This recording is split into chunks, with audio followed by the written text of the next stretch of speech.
Bonjour à tous, c'est avec plaisir que je vous retrouve sur ma chaîne YouTube. J'essaye un nouveau système, vous me direz ce que vous en pensez. Au plaisir d'avoir vos réactions. En ce début d'année, nous avons l'impression qu'il faut que nous changions un tas de choses dans notre vie. Beaucoup pensent que Dieu nous appréciera peut-être et qu'il va nous bénir. Alors nous ne sommes certainement pas de pauvres bergers simples et sans instruction, mais nous ne sommes pas non plus des savants capables de lire le ciel et de voir ce que d'autres ne peuvent pas voir.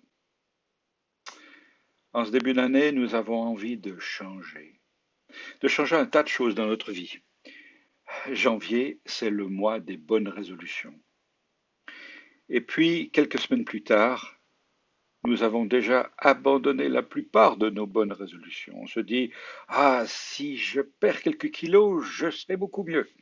Si je travaille plus, je me sentirai tellement mieux. Si j'arrête de fumer, ma vie sera tout autre. Si je trouve l'amour de ma vie, je vais enfin pouvoir vivre. Et si nous avons un enfant, mais ce sera le paradis.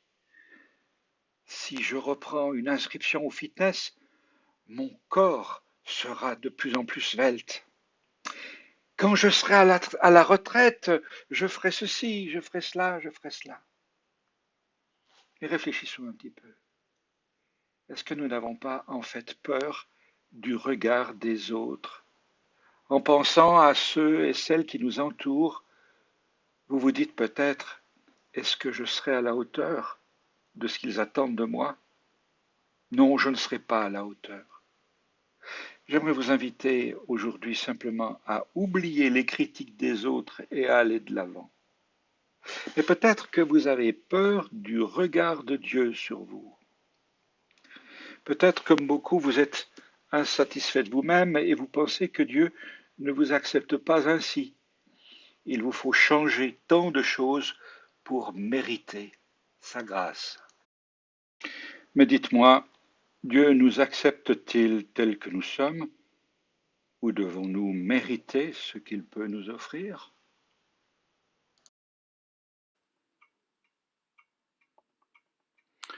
Le Seigneur aime ses fidèles comme un père aime ses enfants. Il sait bien, lui, de quoi nous sommes faits. D'un peu de poussière, il ne l'oublie pas. La vie de l'homme fait penser à l'herbe comme l'herbe des champs, qui commence à fleurir mais périt dès que passe le vent brûlant. La voilà disparue, sans laisser de traces. Mais la bonté du Seigneur pour ses fidèles dure depuis toujours et durera toujours pour eux et pour leurs enfants.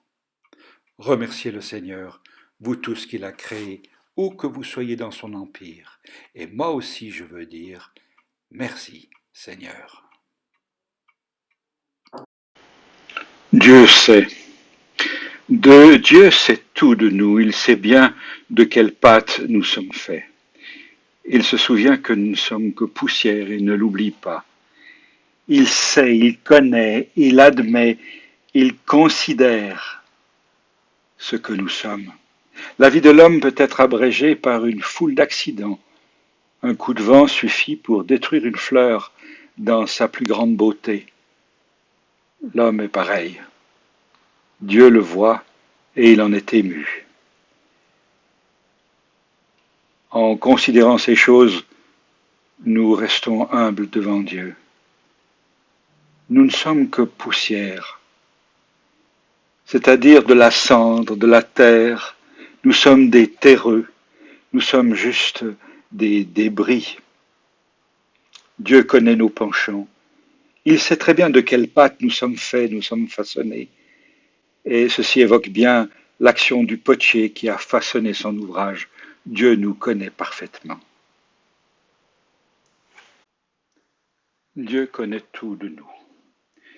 Il connaît notre cœur et il nous comprend.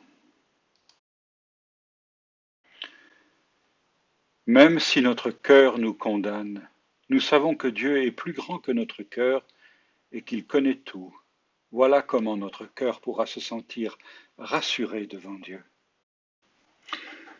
Oui, le Seigneur aime ses fidèles comme un papa aime ses enfants. Avec ma petite fille, Olivia, âgée de 6 mois, j'ai passé des moments particuliers. Elle a hurlé, le nez bouché, avec les pleurs incessants pendant plus d'une heure, et puis, là, chantant un vieux cantique, elle s'est endormie dans mes bras pendant plus d'une heure.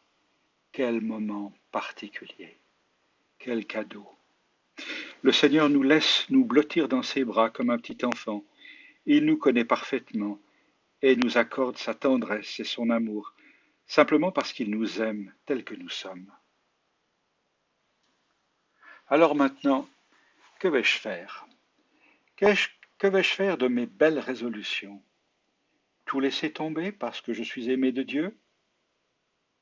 Maintenant, je me sais aimé et accepté par Dieu, assuré de cet amour, je peux entreprendre mes projets, non plus pour être aimé de lui, mais parce que je suis aimé de Dieu. Je peux me reprendre en main et oser entreprendre les changements, les projets pour lesquels j'avais envisagé de mettre tous mes efforts. Alors, rendez-vous compte de la tendresse que Dieu vous porte et allez de l'avant. Et avec le psalmiste, vous pourrez dire, moi aussi, je veux te dire merci Seigneur. Si vous êtes intéressé par mes vidéos, je vous invite simplement à vous abonner. Vous recevrez alors une invitation à chaque nouvel enregistrement. Vous pouvez aussi m'écrire à mon adresse électronique frauchejp, frauchejp, @gmail.com. Voilà, merci et à bientôt.